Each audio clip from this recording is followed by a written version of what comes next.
Okay, so hello. This is an open course on what I call a advanced mathematics for AI theories. And this is the first course, which I'd like to discuss two topics. Uh, First, basically how to learn mathematics. Second, what we are going to cover.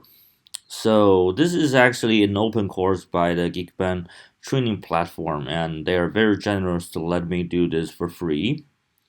So feel free to contact me. Okay, so why learn mathematics in the first way, and what if I'm busy?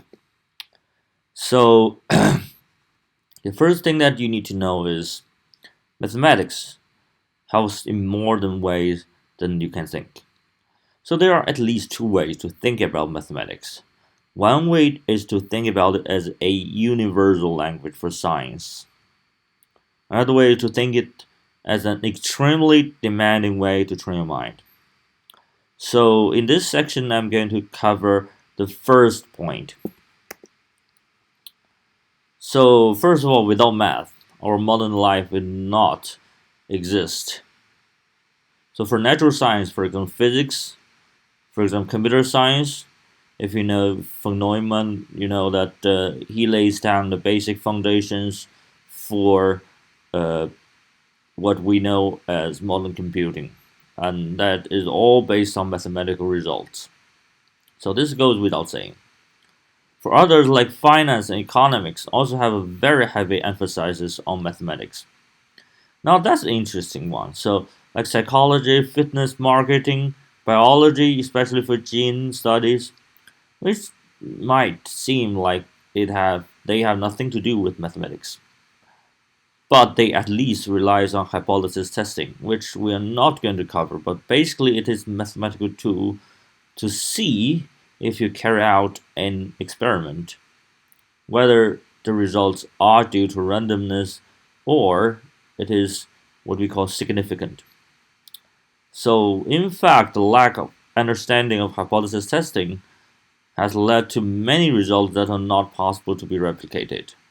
The first of this is from psychology, where they use too small sample to do things, and then it become a disastrous thing to really look at the reproducibility of psychological studies. I'm not saying that it is not useful, but it's actually helpful. The other thing, as we can see now, is the gene. So there was a big idea of genes being predicting everything, but now that with this multiple hypothesis testing thing going on, a lot of earlier results have been considered invalid. So that is also why it actually is quite universal. For AI, this is especially the case. Furthermore, since there is a lot of mistakes, even in published papers, even in famous papers, and mostly are typos, and some are not very consistent notations, and some are really mistakes. So without mathematics, you won't even to be able to replicate or see the problem. So this is a quick way to learn math, and it doesn't exist. Why?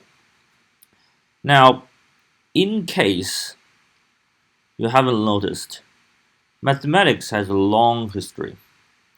So if you are coming from, say, artificial intelligence, so how long can we call artificial intelligence? So the modern idea of artificial intelligence basically started at most 20 years ago.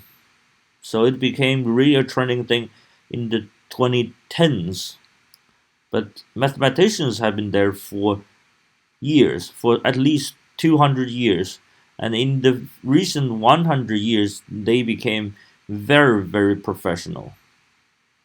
So, of course, they have tried to derive methods that have produced mathematicians faster because, first, they like this field, they consider this field important.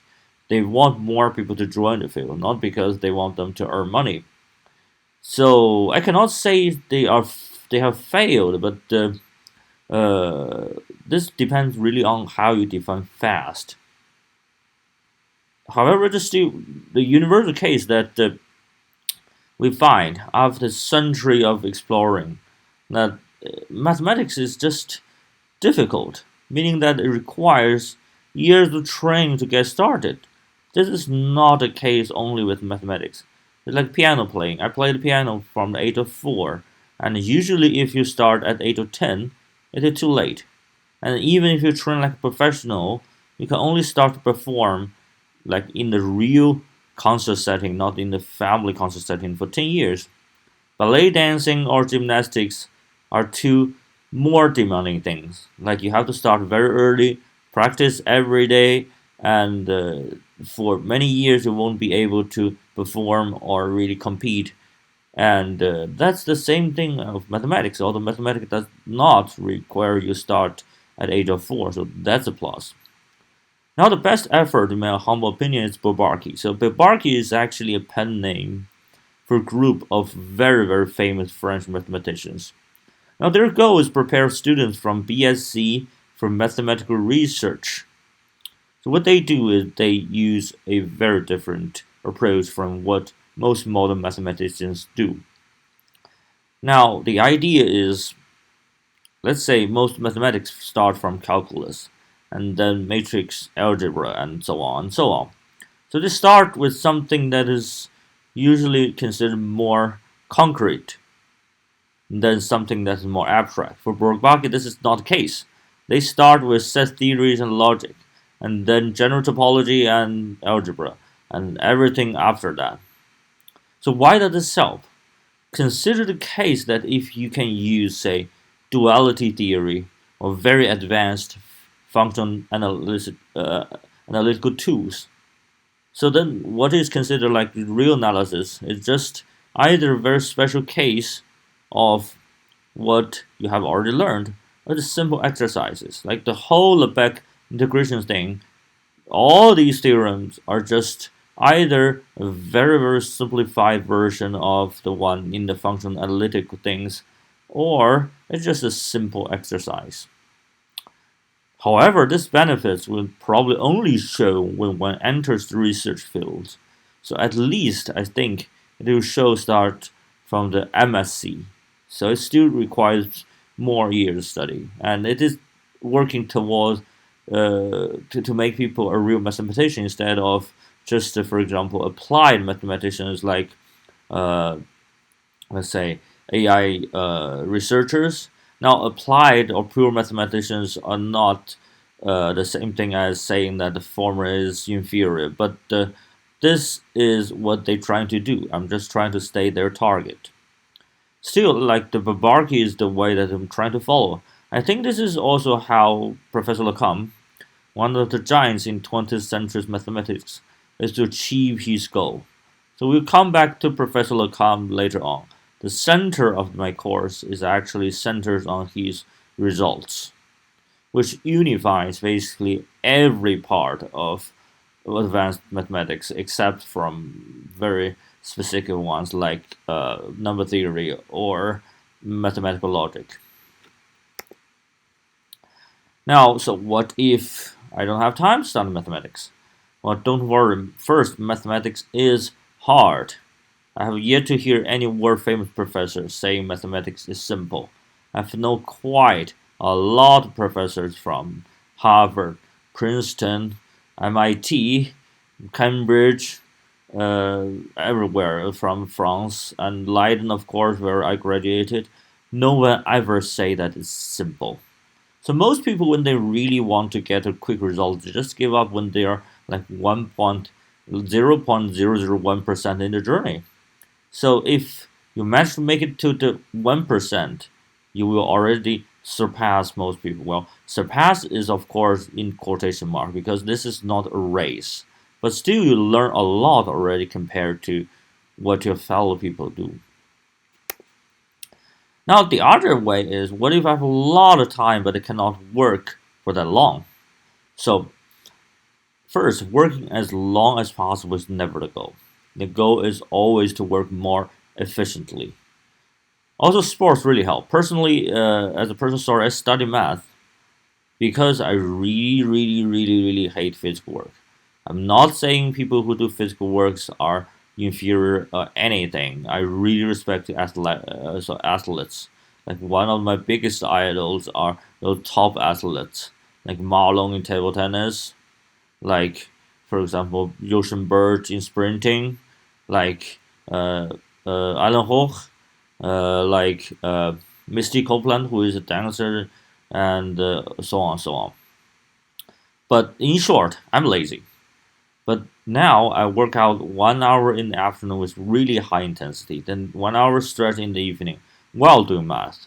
So what does it do? Is it keeps me focused for the most of the day, because when you rest, the part of brain that uh, are used is used for doing mathematics.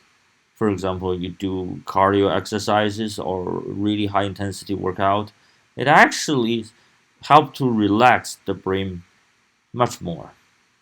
So that's why I think working out is actually something that a lot of mathematicians can do, even at a late stage. And it doesn't have to be very intense. We're not trying to be athlete. We're not trying to prove anything when we run the marathon.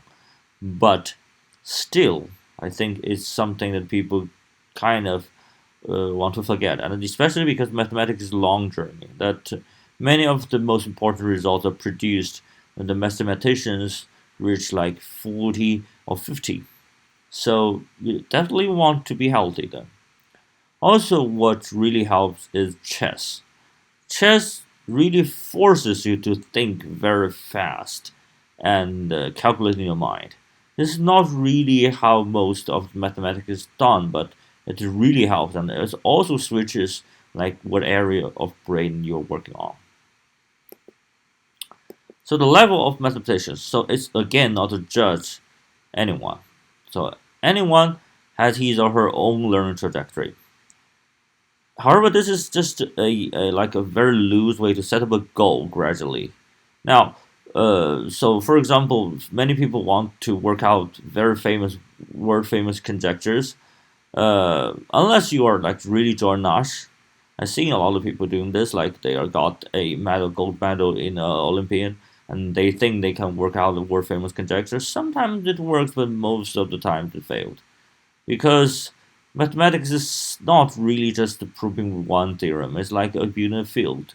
So unless you are like the Jordan Nash level, which is way beyond any like gold Olympian gold or something, so do not start with the highest goal possible.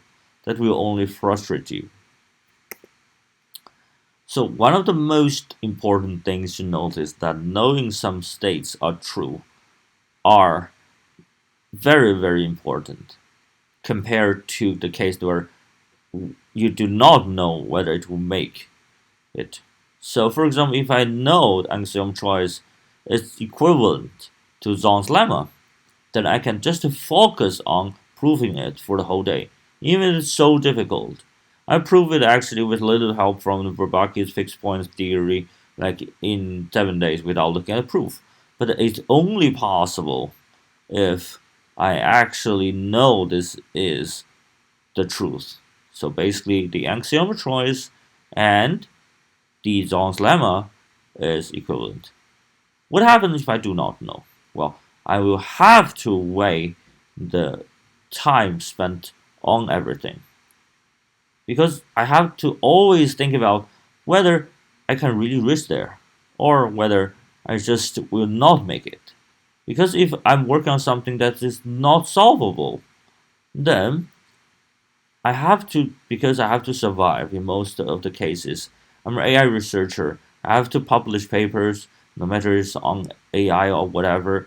So I cannot really work on something that is probably not going to work. So that causes a lot of difficulties. So unfortunately, most exercises, as well as our cases, will only work on things that we know will work out. So I will give you like a theorem that then you know that the theorem is true. However, this is not how real mathematicians do in most of the time, or at least in some time, that they do not know whether something is true.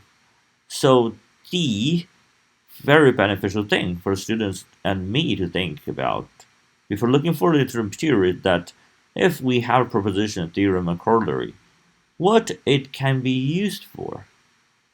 And that's actually very important, because if you don't know if you can make it into the end of some very difficult result, then it is helpful if you just think about now, like, if I have a proposition, how can I use it?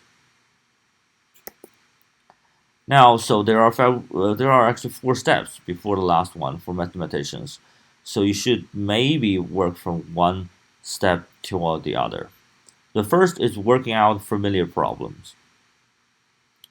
Basically, let's make a example like you are given 3,000 calculus exercises. Now you have to do it very fast. This is the basic level. Now this is not what we are aiming for here. So we start from at least the second and third level, and the fourth level is too difficult to touch. So we'll focus mainly on the second and third level. The second level is you're working out new problems, but the trick is known. For example, you don't know what topology is, but you have some kinds of uh, ideas of how to prove it, because you know the properties of what make a topology. So basically, you verify the definition. And the third is working out new problems, but some efforts must be made to work out the problem. So basically, you can still see the end, but you have to try a little bit, like, okay, does this work? Does this work? Does this work? So that's a new thing. And the fourth one we will touch actually quite briefly is working on new problems, but it's not possible to see the trick in a short amount of time. And this is the case of most mathematics research, because it takes years to develop. So you have to take a more systematic approach. So basically, you start to work on this problem, which might be related to the end goal, and the other one, the other one, and suddenly you reach out the final goal. It doesn't mean you don't have intermediate output. The fourth one is what we are going to try to cover, but it's going to be difficult. And this is really about how you do it instead of how I do it. Now, how to work out unknown problems. So working out unknown problems that completely is really challenging. However, it's also the most beneficial. So my suggestion is it's better to spend a day to work out and on an unfamiliar problem than to work out hundreds of familiar ones. And you don't even need to work it out. Probably it won't work out, because I would suggest to work out really difficult theorems. And even if you know it holds, people spend like probably weeks or months on this theorem alone before it becomes well known. So don't expect to work it out, but the process of doing it is very beneficial. Now, so the most important thing is never try to memorizing results, like at least not as your primary goals. So do math is like an ability. Let's just say it's like training muscles. The only way to gain muscle mass is to train them. Even if you're doing 20 minutes a day walking, still better than just watching YouTube bodybuilders videos. Now here are some of the abilities that I want to mention. So this is a summary. If I learn from many world famous mathematicians. So the backbone, you have to be healthy, which we have talked about. You have to be interested, and you have to be excited. This basically means if you're not in the mood of doing mathematics, don't really force it. Now strength. What does strength mean? Strength means that it is something like a muscle strength. So somebody is born with a better strength than others, but you can always train it. The first is concentration and concurrency, which is basically the same thing. Like, you have to concentrate on the problem, because if you just got distracted by whatever noise is there, then you cannot work out math, because it requires long hours of concentration. A very sad story told by one of my most respected professors, that when he lost his loved ones, he said, well, I'm going to keep work on mathematics, because I have to concentrate so hard that I forgot the pain of losing my loved ones. Okay, speed is also something very important. Now, mathematicians does not rush, but it also doesn't mean that you have to come to a crawl when you do things. Now, thinking speed is very important. It's very important that you don't stuck on one problem and just stare at it for 1 hour trying to do something. It's not very good. So that's why I'm talking about chess and also implementation. So a lot of people do the such thing. So they do not do a lot of steps like very fast. They implement steps very gradually so that they don't make mistakes and keep the things flowing. A lot of carefulness, no way to really argue about that. If you made a mistake in mathematics, only you can find it out. You cannot do a simulation. Now, memory, if you do memorize some results, is going to be helpful. I'm not saying that, I'm not contradicting myself. So I'm saying that memorizing some results may be helpful, but it shouldn't be our primary goal. Final discipline. Basically, if you want to work out, you have to work out regularly. If you just work out like crazy for 1 day and rest for a month, it's not going to help. Now, the most important part are the weapons. The weapons, the first is Feynman hypothesis. Before you work out any mathematical problem, understand what Polya calls the data. So basically, what are knowns? And it's very important to find hidden knowns. So one of the hidden knowns is from what some conditions might imply. The other one is what I can make assumption. For example, if I want to discuss a case, then each case is an edit frame. The second one is very important for so-called qualitative reasoning. That is elements and relationships. Now, basically, when you have something, you tear it down to its basic, most fundamental aspects and think about the reverse or different ways of viewing it. For example, if you have a set, how about considering its closure? How about considering its interior? How about thinking about someone that is dense in it? Maybe then you have a different way. Also, for relationship, if you have A implies B, how about we think about B implies A as well, or B implies A as long as C is there? So these things sometimes when you're really stuck, like in the fourth one, probably it's better just to work out something than work out nothing. So even if you get a little bit of results, it might help you in the final step. The third one is patterns. Patterns are the things that are repeatedly there. We talk about pattern a lot, and it's very important to realize what patterns are there. And if you know that, then you can actually use it, uh, the similar ideas to use it.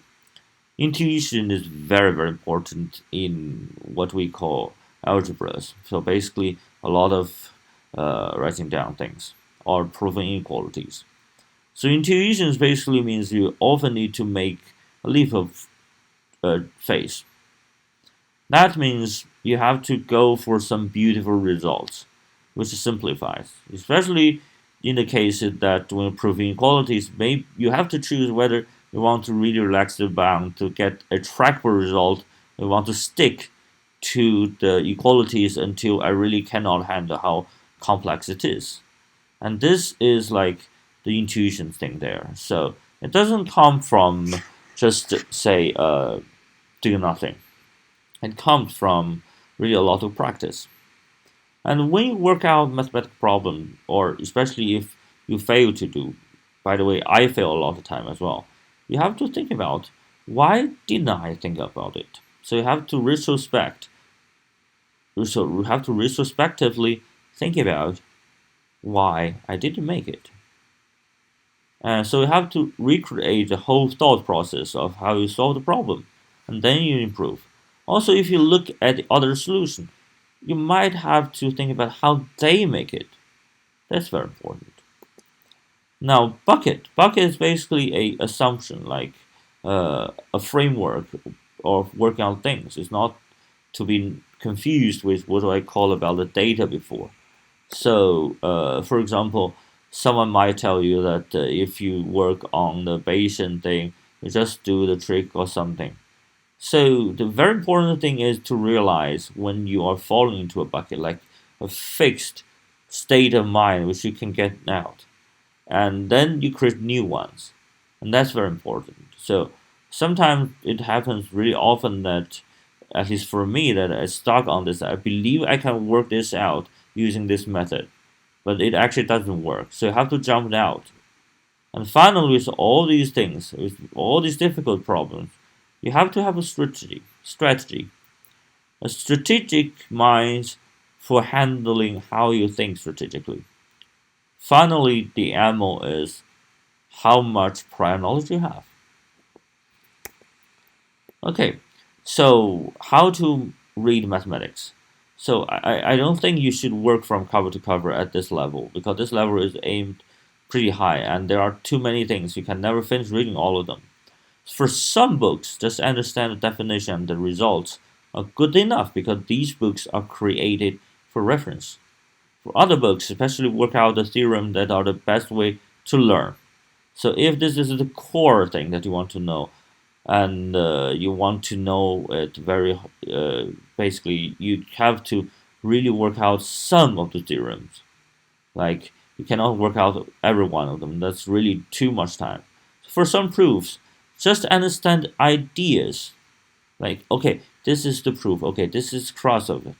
How do I find it? And again, I didn't mention that. Try to find consequences whenever you have something. Okay, I suggest to work on the difficult one. Try to work out it by yourself because it uses a lot of prior knowledge and forces you already to memorize what is used prior. So you can always work out the exercises, but if you don't have time, I actually recommend you do not focus too much attention on exercises, because I think the best exercises are the theorems themselves. You can if you can prove them, they're much harder. But sometimes in books, exercise is an integral part of it.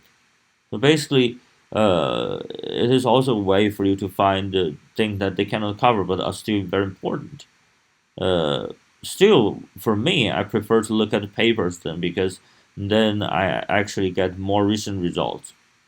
Now, for new concepts, if you find it really difficult to understand or to memorize them, test them on familiar examples. For example, Riemannian geometry is very abstract. So, what does curvature mean, right? So, why don't we test it on the unit sphere? And then you say, okay, okay, it's not that hard, and just that. But always remember that never solely rely on intuitions because it can misguide you. Now, how to take this mathematical course and many? So basically, this course assumes the target audience is of a very high level, basically MS level and Cambridge or similar level. If you're a lot of a lower level or whatever, this is not to say that you cannot take the course. Especially, this is not to say that you are not worthy of take this course. It's only saying that you probably want some prior knowledge on that, or it probably will take more time. So this course will go very fast because we're going to cover like 30 books at least, and we'll focus only on the idea of the theory and important pointers for how to prove, as well as the overall structure. So if you have time, it's beneficial to read the material carefully and develop them yourself, especially the most important ones. Okay, so this concludes the first part. Now let's go to the second part very quickly. Now let's look at what we're really going to talk about. So let's start with this idea, with the optimal transport.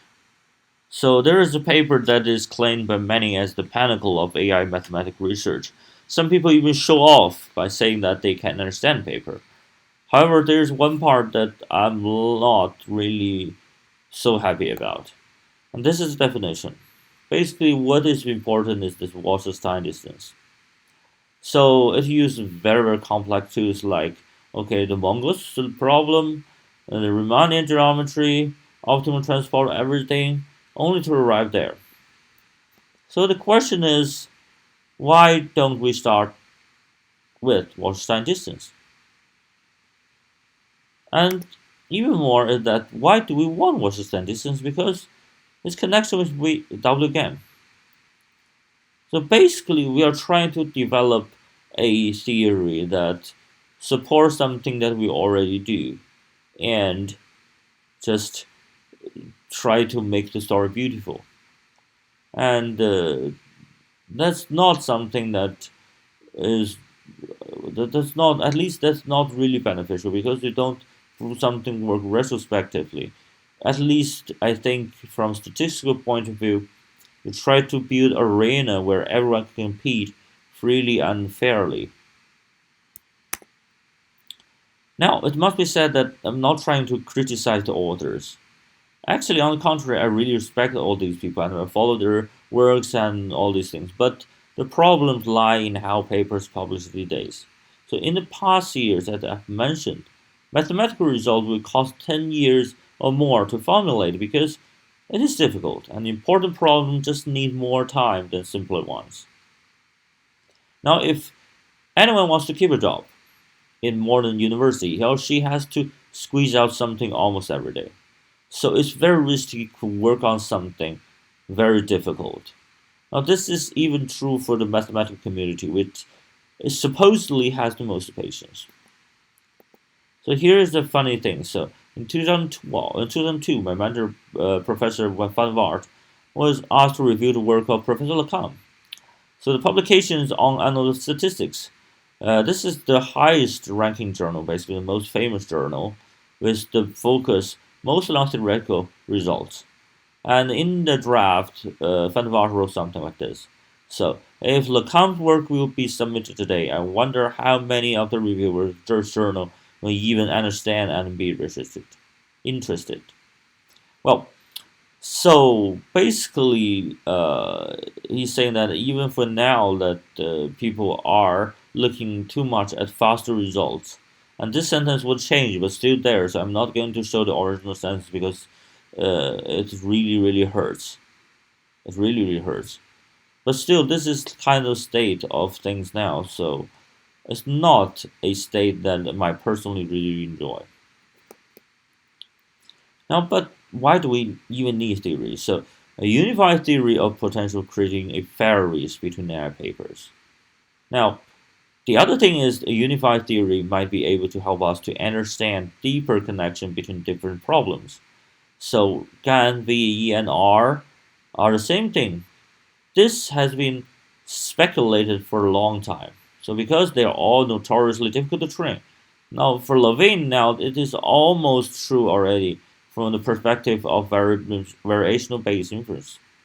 Now, if, for example, in R something doesn't work, I can check in the same way that if GAN has some similar problem, if we can correspond them, then I know that I can use the other one that might work. The other thing is this optimal transport theory. So optimal transport theory itself is not made for statistical uses, basically, and especially not for AI proofs.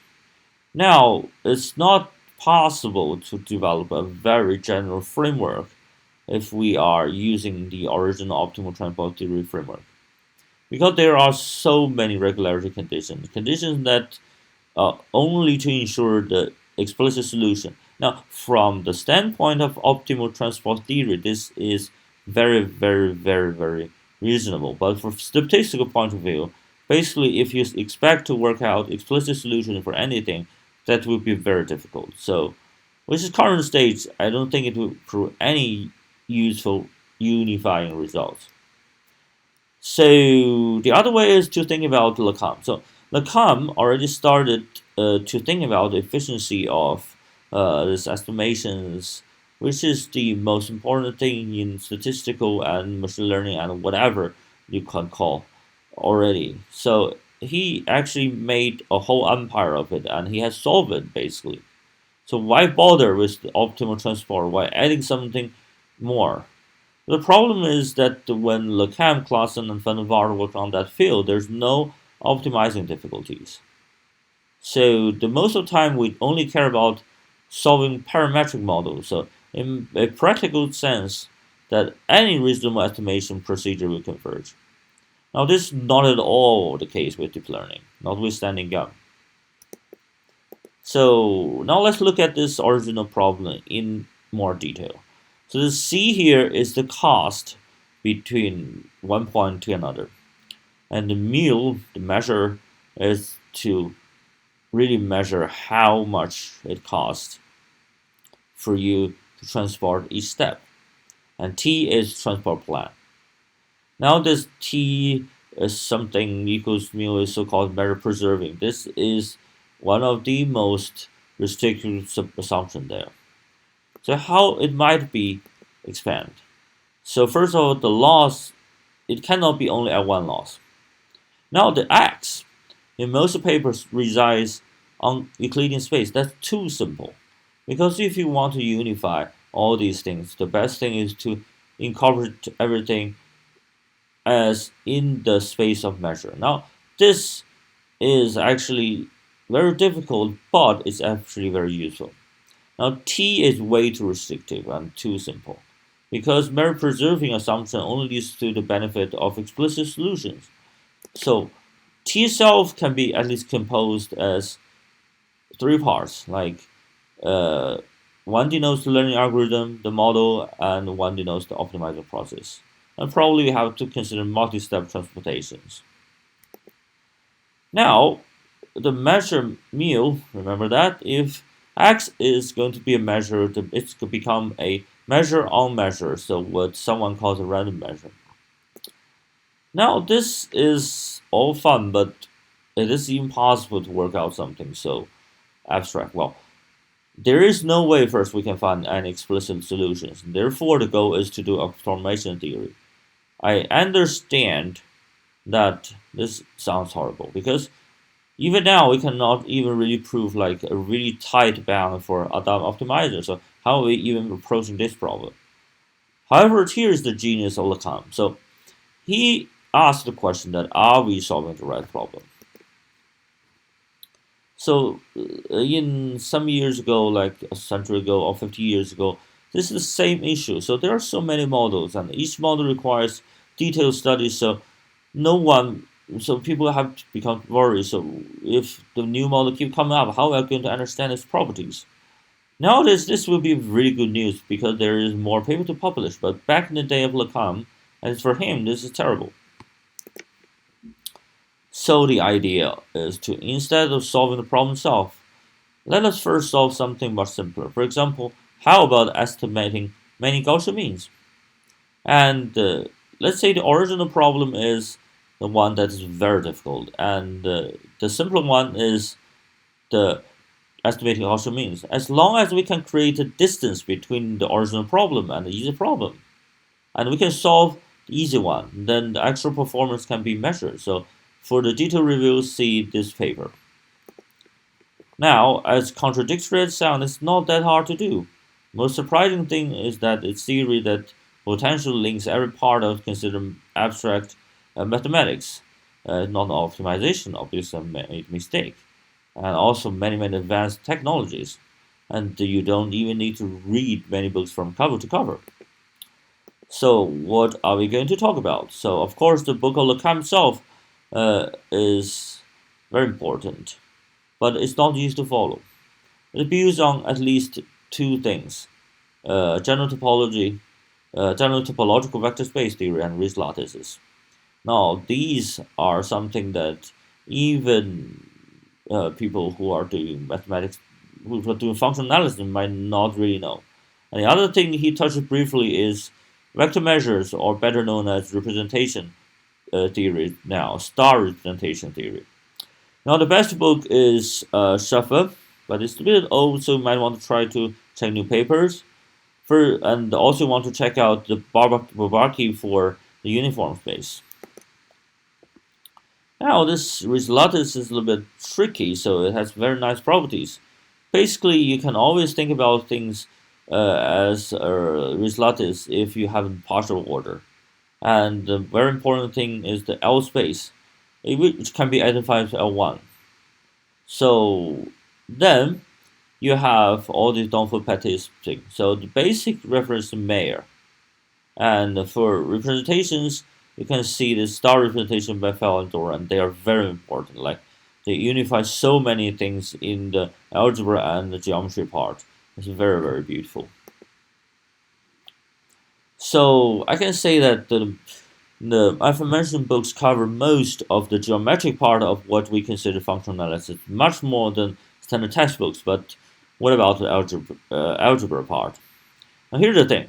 The optimal transport theory is built on Riemannian manifold. The superficial advantage is that you have geodesics and curvature to help define the shortest path, because you're talking about moving from one point to another point, and then geodesics, right, is something that is considered the shortest path on the manifold. Now, however, there's something deeper I seldom see. So, in operator algebras, the most fruitful ones come from Hilbert space, and especially RKHS, reproducing kernel Hilbert space. But Riemannian geometries is actually a Hilbert space. And more surprisingly, we come back here that it can be built on a Hilbert space. So then we have all these tools at our disposal. Okay, so that's about RKHS. So RKHS is beautiful, but if you want to understand its true power, you have to look at its applications. Now, basically, what we do is you first make a certain very nice functional space, such as Sobolev space, and then you add something to make an RKHS, and then you build a Riemannian manifold on it, which again is a Hilbert space. So you have everything already at your disposal. Now, remember the meal that this sounds horrible, right? So how are you going to do it with a measure as abstract as a measure on Riemannian manifold? Now, the important thing is Riemannian manifold is a Banach space. Therefore, you can use this probability on Banach space idea from Ledoux and Tarngrund. Now, in fact, RV depend on Banach space is sometimes a better probability than their counterpart. But there's also a book on stochastic analysis on that thing if you want. But it does not reveal the full power of stochastic calculus. Now, the really, really beautiful book, that is the book by Jacquet and Shrayev, I hope I pronounced things right, which I certainly didn't, is called The Limit Theorem for the Stochastic Processes. It is not a model on a manifold, but the ideas might still prove very useful. It's completely probability focused. And also it attacks the same problem LeCam attacks from a completely different angle though. I have to remind you though, instead of using Skorohod topology, which deals with measurability issue as in Shrayev, you can use van der Waart approach, which is in the empirical processes. That is also very important. You can also use a more general approach in the star representation book we talk about. Now, now we have talked about this. So, can we build a manifold on infinite dimensional space? Answer is yes, you can do it. And as is pointed out by Flong, which is in the book Fundamental of Differential Geometries. And you can also check out this Berger's book, which consists of a lot of results for modern differential geometry. Now, finally, you should read the work of LeCam. So, just to read it, and if it's too difficult, read van der Waart asymptotic statistics to understand what he tries to do, and then read the semi-parametric book after finishing LeCam by Bickel et al. So, this will make you very comfortable with dealing with infinite dimensional space. And of course, you have to go for inequalities. So I think the following things are important. So the mathematical inequalities and the probability inequalities, you have to look at the trick in it, because these are things that you might use. So probably want to look at the tricks and also use the results. And then there's books on fancy tricks like this. And there are many such books. We'll come to it when time is right. And also a trick known as oracle inequality. This is especially popular for high dimensional works, and you can check this paper. I think it kind of covers all the tricks that are typical there. And the Sobolev type inequalities can really help, because usually they have the nicest property that I know. And also you can find something else like large deviations. Don't limit yourself only to one framework or another. So how to proceed? Well, you only need to read a few books, and so for the rest, you browse through them. Just remember and find the results when you need it. And also, there are new papers that you can directly cite. So our plan is I'm going to cover all these topics. The content will be updated weekly. However, since the field is very large, it's impossible to cover everything here. So I will focus on the most important parts and its proof strategies as well as the whole work. So that's basically the idea here. So for the next time, we will review the topological space and its common properties as in analysis now. So you see that in each class, we will finish almost one chapter of the book, which is very fast. But I promise you that if you work out enough, you will understand them. Especially if you try to understand some of the things, you will see that it's actually not that difficult. So thank you and see you next time. Bye bye.